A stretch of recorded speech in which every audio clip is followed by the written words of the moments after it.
With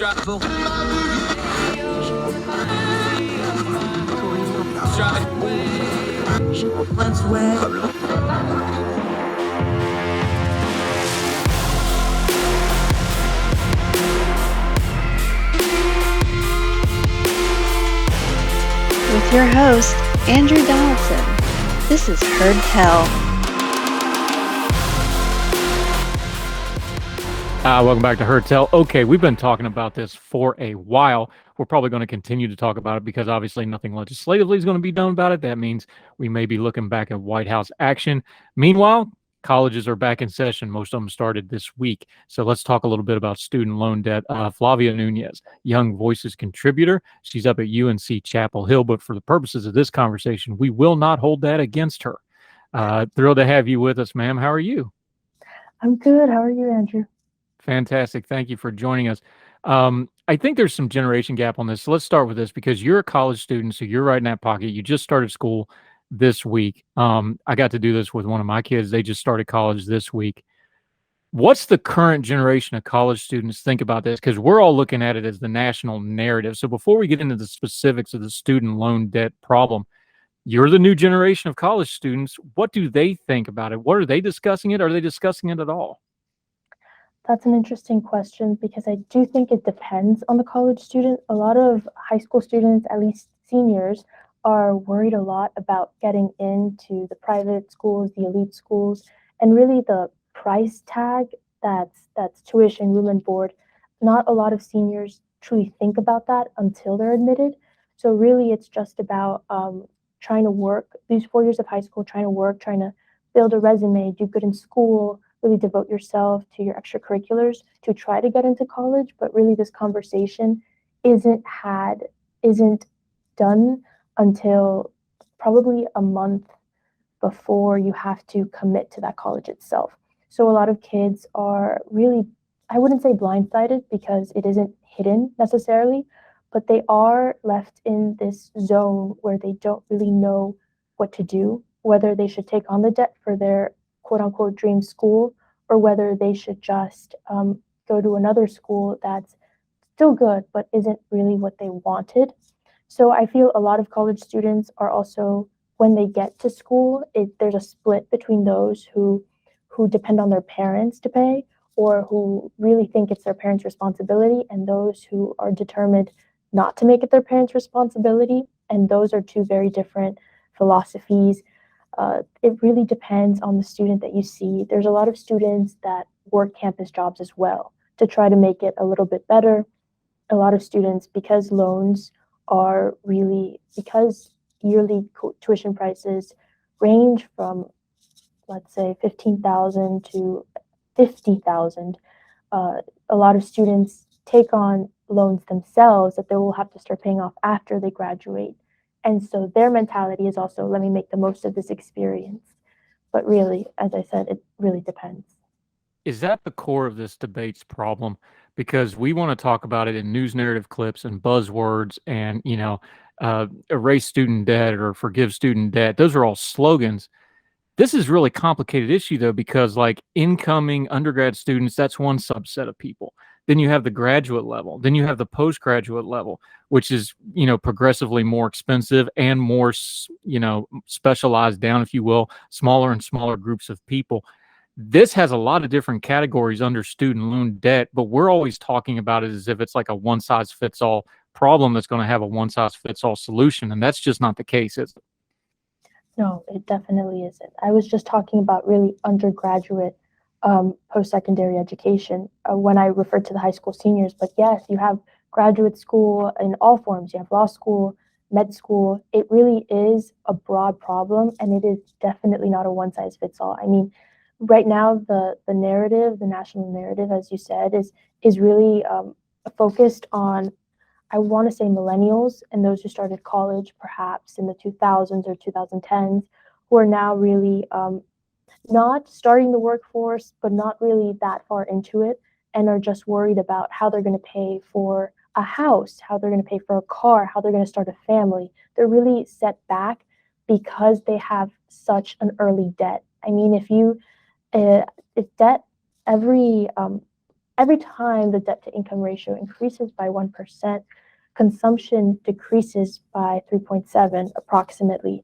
So you have this negative snowballing economic effect whereby potentially the GDP suffers as well. So this is a problem that really right now is affecting one generation, but will most nearly affect mine as well, especially since college prices increase astronomically every single year. Yeah, and we're going to get into those numbers with you in a minute, according to the piece you wrote at Chalkboard Review as well. But I have to ask you, because you're talking about generations, and you're of this generation, so maybe a lot of people haven't heard from your generation about this. You're going to be forever tagged as the COVID generation. You went through the school lockdowns. I'm talking broadly here. Y'all went through the school lockdowns. You went through remote school. How's that going to affect things? Because now you've got a whole generation of kids that are used to remote schools. Maybe they start looking at college expenses and go, hey, I did high school remote. Why can't I do more online college and do more hybrid stuff and maybe try to get my costs down? Or maybe they're looking at it as, no, I hated that model. I really want to go to school. And they take on that little bit of extra debt because they didn't like it. How much do you think COVID and the generation that went through that is now entering college or into their first or second year of college, how's that going to affect this debate, do you think? I think, honestly, from my personal experience and speaking to other college students my age, it's this like feeling of wanting to get out after so many years in your room doing school. You really lack that necessary social interaction that a lot of high school students depend on. Oh, let's go to after school to this ice cream store, or let's hang out, or let's have this party. A lot of people miss that connection. And when people think of college, they mostly they think of the academic component, how well the professors are, the class to the professor to student ratio. But a lot of the time, they're also a big factor is sports and social life, especially for the university that I'm in. School spirit is a big thing. And so are parties. And I feel like that's almost a focus. After so long indoors, young people just want to get out. And college, I feel, referring to your question, yes, I believe that makes people even more willing to take on that extra debt because they think that it will pay off in not just the long run, but the short run. Again, this is really a decision that's made for high school students in relative terms about a month. So you get accepted and get your financial aid package about a week after, if not immediately after you get accepted. And after that, you have approximately a month to decide whether to pay that amount of money. And a lot of the time, you don't really think it through, especially at 18. You don't have all of your cards in order, all the chess pieces on the table. You don't really know if you're going to finish that degree. I mean, 38% of students or borrowers who were students at one point did not finish their degree. So what they worked forward, they didn't really gain the positive effects of it. So you start life with debt and not with necessarily the things that you expect a college degree to give you, like a higher paying job, more stability in life.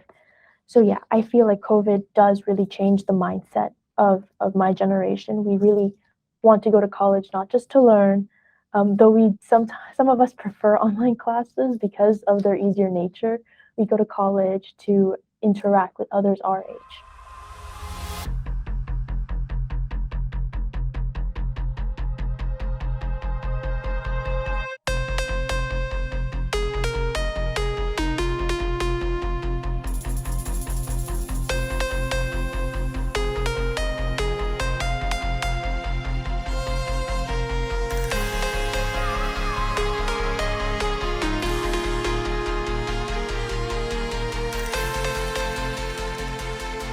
Yeah, Flavia Nunez joining us.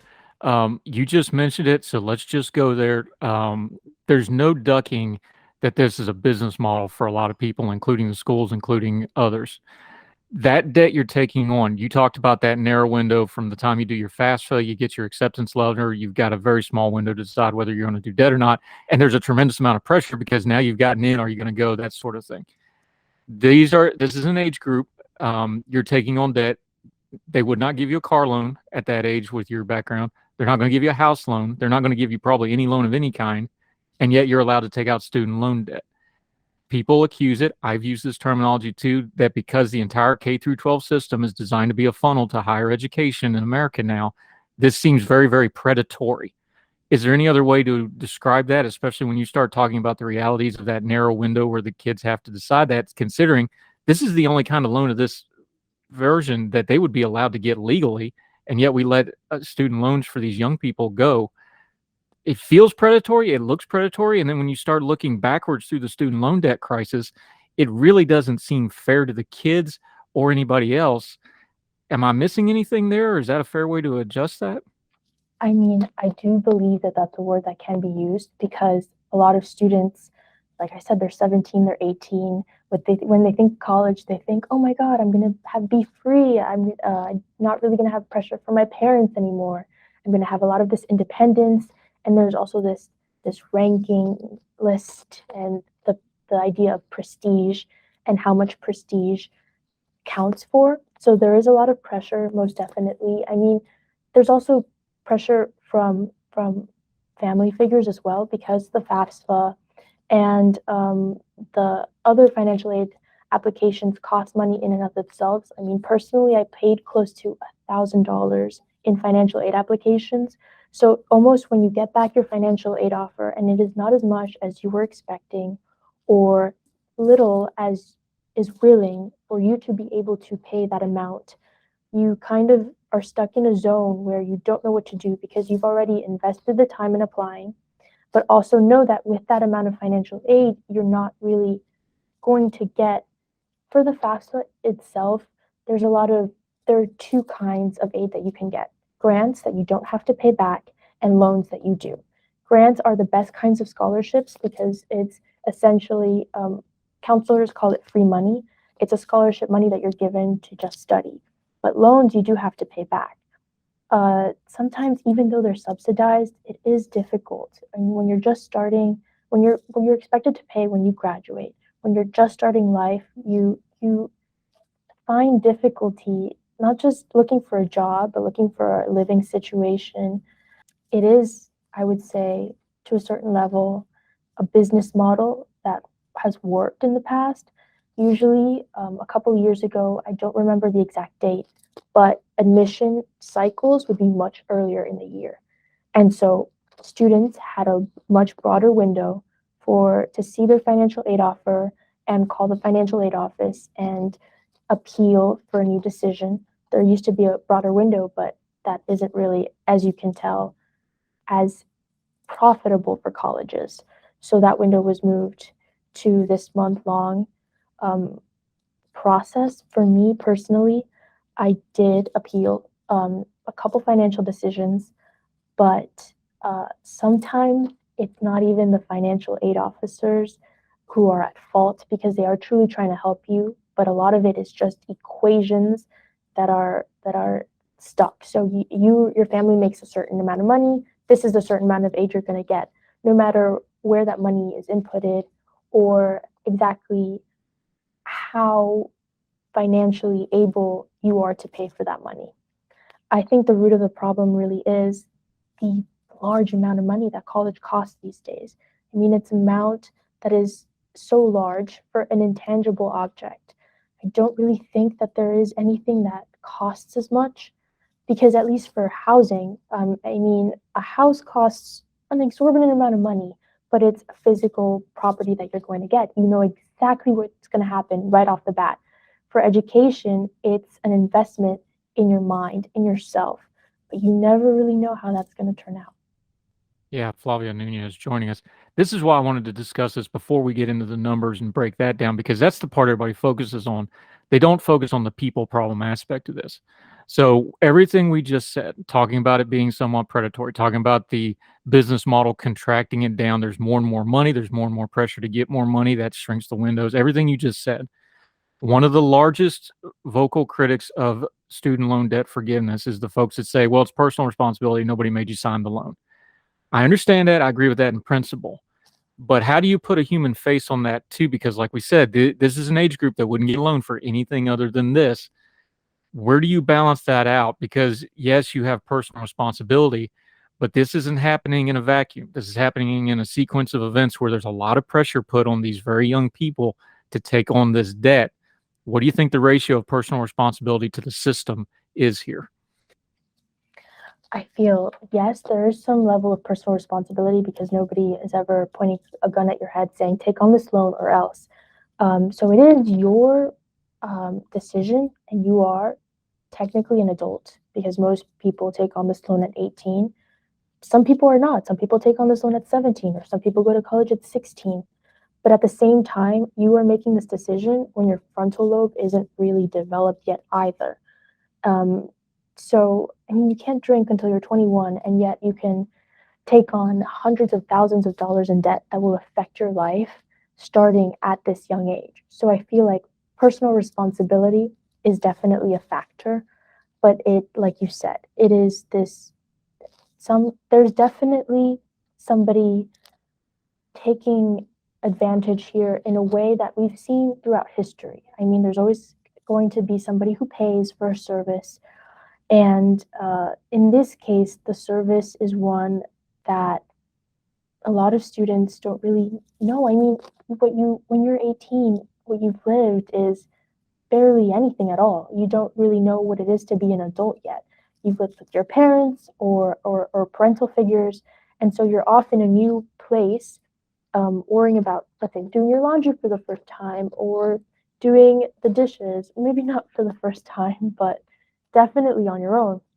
And just you don't really realize like how much money it is to take on at such a young age and how much time you'll be paying it back. And so you depend on other people a lot of the time to tell you what to do because you respect older figures. So it really depends on the people also that you're surrounded with. The responsibility also lies on them. So I feel like for those who are saying that it is, I guess, it is the fault of whoever signed the loan, I understand, but at the same time, it's the influence around that person and the institutions who have this model going forward. How much does that ratio change when you start talking about a 25-year-old or a 30-year-old, that age group that's going to do grad school or post grad school or doctorate work, things like that? Does that calculus start to change a little bit as you get more older? Like you said, those are younger people. These are people that are more established in the world, know a little bit more. They've gone through the undergrad process, so they know the machinery of it, because college is a machine. You're a cog in it. That's just what it is. Does that calculus change for those folks because they're the ones that have the ability and a little bit more platform and a little bit more noise to make noise about things like student loan forgiveness that we hear from more often? Yeah, most definitely. I feel like for undergraduate, there's a lot of more options if you don't want to take on debt. There are a lot of community colleges available. There are a lot of, well, not a lot, but there are some scholarships specifically for undergraduate students who are not financially able to pay, and some scholarships that are just fully merit-based. Um, there's a lot more leeway for undergrads than there are for graduate students, I feel. And while some undergraduate students have their debt paid for by the employers they're going to work with, if they work with them after a certain time, a lot of graduate students, I feel, are left with no choice. They really do have to take on this loan, or if not, they won't be able to do the things that they necessarily want to do. Be a researcher, work in academia, become a lawyer, become a doctor. But the logic behind that is that it's a much bigger debt to take on graduate school because it's a much bigger degree. It gives you a lot more credibility in your area, and it's definitely what right now some lawmakers are trying to limit. It's this, I forgot the name, but the abbreviation is REAL, and it's this act put forward by congressional lawmakers that most likely will not be passed because it is conservative in nature at this moment. But it limits grad student loans because that is such a big portion of the $1.7 trillion that we are currently facing today. Yeah, Flavia Nunez joining us. We're going to get into those numbers like she just mentioned. She's got a great piece about why the pause in student debt won't fix the problem. We're also going to talk about the pause is coming off from the COVID age and the abatements. That's all coming to an end. What that means. More with Flavia Nunez right after this on Her Tech.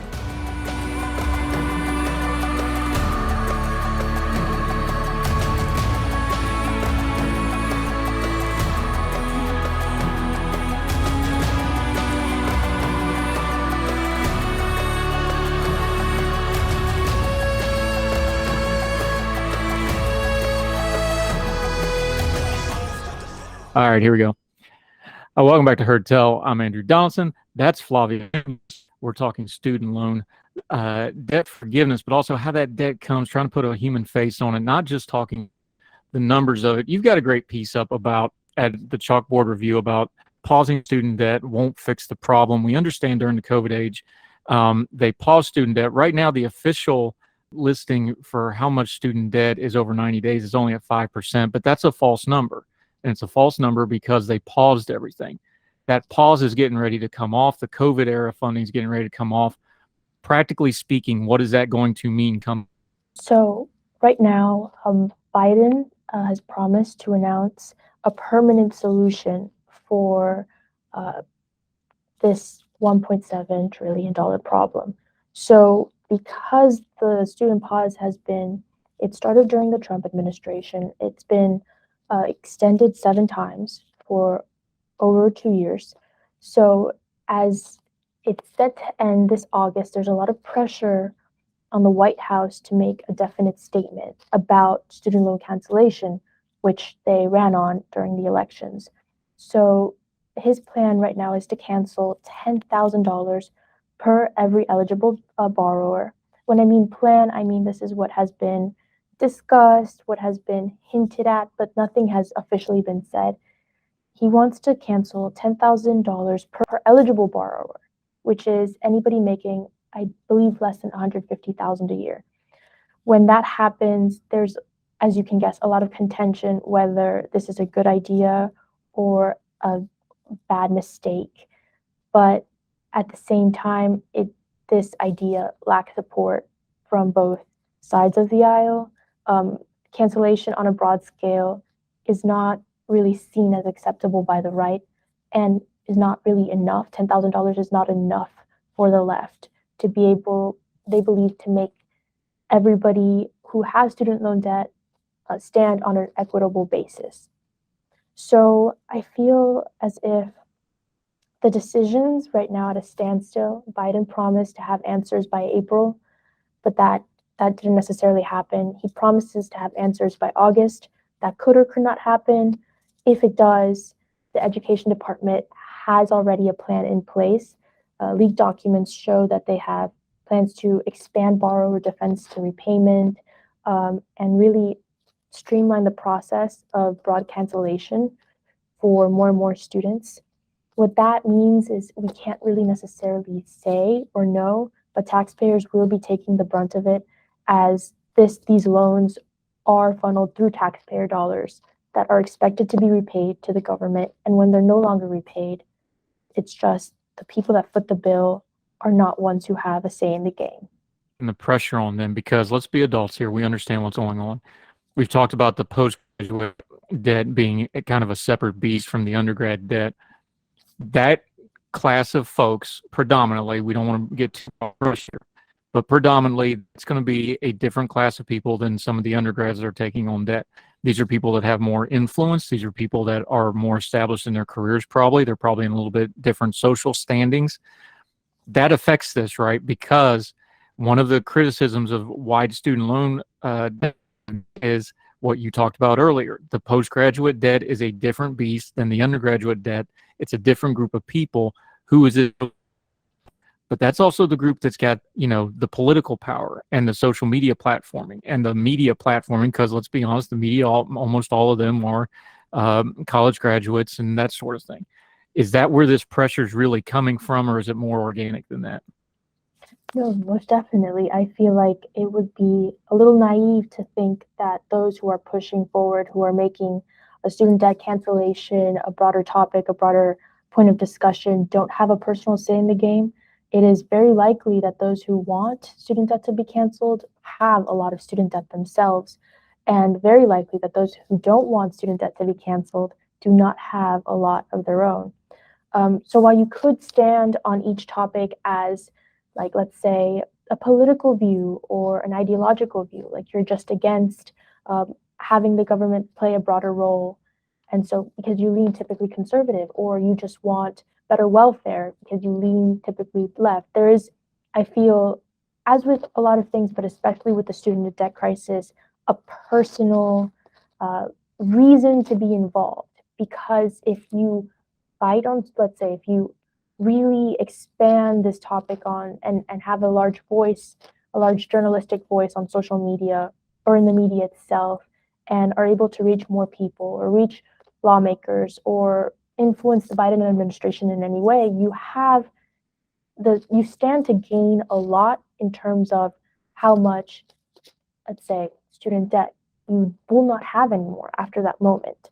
And there's a lot of you're going to lose hard, or you're going to gain a lot. It could be an organic thing, because $1.7 trillion is not something that can be ignored in any capacity. But I do feel like there is a lot of personal motivation in the conversation.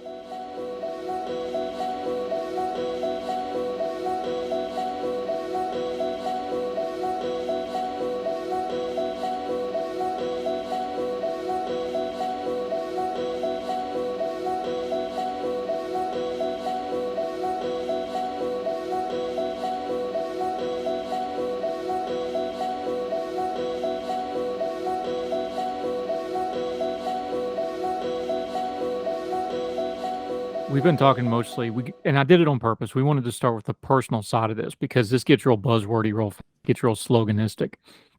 But you, and in your piece, we're linking to it as always. Please read the piece in its full at Chalkboard Review. We've got the links in the show notes. We've got to deal with the root cause, which is about as impersonal as you get, the institutional structure of how all this is designed. And you touched on it in your piece. The root problem with the student loan crisis is also the root problem with education, higher education in general, the astronomical cost. College is 4 times easily more expensive than it was 50 years ago. It's mostly administrative cost, infrastructure cost, those kind of costs that are driving this charge. That's the root cause. Is there anything at all to be done about that? Because as long as that beast needs fed, they're going to be looking at student loans and the financial system as the way to do it, right? Oh, no, for sure. I mean, if student loans are canceled and you set a precedent for that kind of cancellation, then, and they're promptly offered with less requirements, then colleges will only have an incentive to raise prices more, because they realize that loans are more available to students, and students are more likely to take them on with the expectation that they will be canceled. So these astronomical costs of college really started after 1978.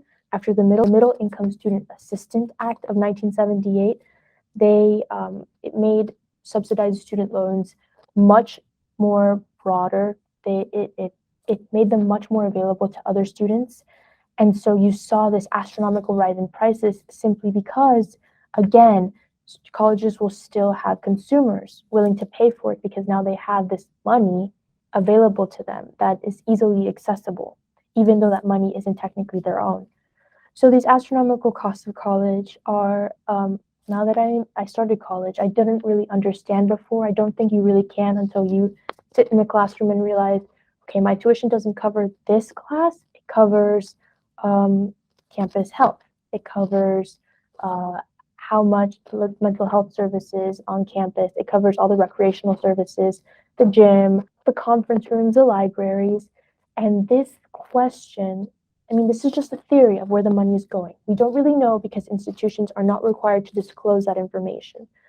This aspect, this theory that the money is mainly going to campus recreational activities, it means that it's time for perhaps campuses, colleges, and even lawmakers to start evaluating whether it's necessary or whether it's right to charge such a large amount of number for these facilities for students who just want to go to college for the academic component. Again, there's another theory about why costs have risen so much, and that's that colleges depend on a high wage labor model, and that could very well be the case too, but we don't really know how much deans or chancellors or professors are paid because it's not required for them to disclose that information. I'm not proposing that this is a solution, but these are just many different factors that should also be included in the conversation, because I feel like the student debt crisis is really mainly focused, and a lot of the blame is placed on the students that take on the debt and the federal government that gives out the debt, but hardly none of it is ever put on institutional accountability. It's people take college prices and these $50,000, $80,000 price tickets as something normal, when that should really be reevaluated. Flavia Nunez joining us from Young Voices. Let's be honest here. The deans and the presidents and the department heads, they're not missing any meals, whatever their salaries are. They're doing okay. We know what the football coaches are making, especially at the state schools. We know what the university presidents are making for the most part, because that's a competitive thing and they tend to go around place to place. They're making bank. Is there going to be a place to kind of loop this back where we started with the personal? On a practical level, as adults, just grown folk talk here, we understand this system is not going to change until something seismic happens where the money flow gets cut off. That means people either stop going or stop taking out the loans. Is there anything on the horizon that's going to shake the system up? Because there's been lots of punditry about, there's a higher education bubble, like this isn't sustainable forever. At some point, trees don't go to a sky. They can't keep making this more and more expensive. The problem with that is, if you have something like that, a lot of people are going to get hurt, and it's probably not those administrators that make a whole lot of money. It's probably the lower level professors and the students that's going to eat that cost, and they're the ones that's going to get hurt on it. But do you see anything like that coming on the horizon when you look at these numbers, or is this just the way the system's going to be for the next 5, 10, 20 years? I feel like what you're talking about, how students and lower professors are going to take the brunt of whatever happens, whatever negative effects happen in the future, whether it's that the problem grows bigger and college tuition prices rise to even greater amounts, or whether it's the opposite, whether college tuition prices lower for whatever reason, whether it's public backlash or through the lawmaking process. Whatever happens, you are completely right. I do not feel like the higher ups at the college, at institutions, will receive the brunt of the negative effects. I do feel, however, that they will not. A lot of it is their jobs are to make their institutions seem as great as they can be. And I feel like while they won't necessarily be forced to give up their salaries or to take on any action because the system that they have going works for them or is comfortable, there will be a time where this prestige will turn from a positive connotation as it does now. I mean, the richest parents want their children to go to these elite colleges. The celebrity parents, there was the crisis at the University of Southern California, where parents paid exorbitant amounts of money in order to fake that their students were on sports teams in order to get them into colleges. I mean, people pay a lot of money and risk a lot on this idea of prestige. And I do feel like this word that is so good and that colleges strive to achieve, it will go in a very negative light in the coming years, because people will start associating prestige with corruption, perhaps, with the idea that it's not a true meritocracy because it's limited to not just the people who can get in, but the people who can pay for that. In the coming horizon, perhaps not the next 5 years, but by the time my children are born or my children go to college, it's not going to be as it is now. It's impossible. 1.7 trillion, even with cancellation, will only grow, especially with cancellation. If that is the path that the White House decides to take, it's just unavoidable. Organically, like you said, it's a problem that only has an exponential trajectory, whether it gets worse or if action is done now and it gets better. The education system right now is a broken bone, and cancellation is just a band-aid, really. You have to set the bone right now. It's up to right now, the generation that you said, those who are taking on graduate loans, who have a voice in the media right now. It's on them also to bring attention to this and to provide more permanent solutions that lie beyond their personal say in the matter. At the same time, I don't feel like that's going to happen anytime soon. Yeah, I'm concerned as well. Flavia Nunez, let's end it on this though. This is a complicated policy problem. It's a hot button political issue. How do we keep the people focused on it, that personal face on it, when people are just talking about this on their social media and debating it with people, not the media, just us, regular people? How can they change how they talk about this issue on their social media and when they're discussing and debating with folks to maybe push this forward and kind of get away from that buzzwordy stuff of, oh, they took on the debt, they deserve it, or you should forgive it, you heartless people. Why wouldn't you forgive debt? This is, awful. That kind of stuff that's not really helping anything other than just making it louder.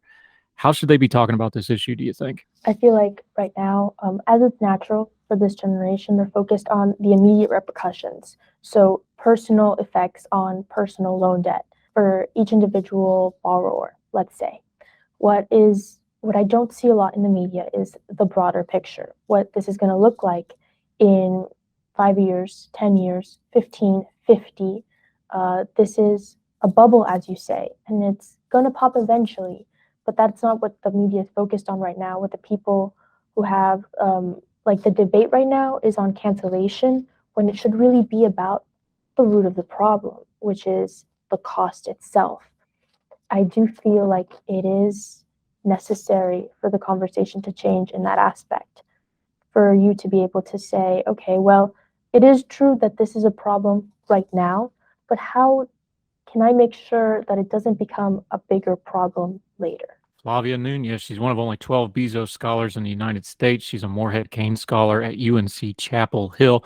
I was giving it a little hard time earlier because I've been in North Carolina a long time, so I like to give them a hard time. It's an excellent school. It's very prestigious. Well done on that. Let folks know where they can follow you and keep track with what you've got coming next until we get you back on Heard Tell again, my friend. Thank you so much for this opportunity. I had so much fun. I love talking about this. So right now I don't have a Twitter, which is a mistake of mine. Probably a smart thing. That's not a bad thing. Good. My LinkedIn is Flavia Nunez. You can follow me there. Yeah, and you can check her out on the Young Voices page, on the talent page. She's got a lot of stuff going. We're expecting big things from her in the future. Flavia Nunez, really great job on this. Appreciate it. We'll talk again soon, my friend. Appreciate it. Thank you so much, Andrew. What a great way to spend the morning. Oh, thank you very much. We'll talk soon. Take care, man. You too. Bye.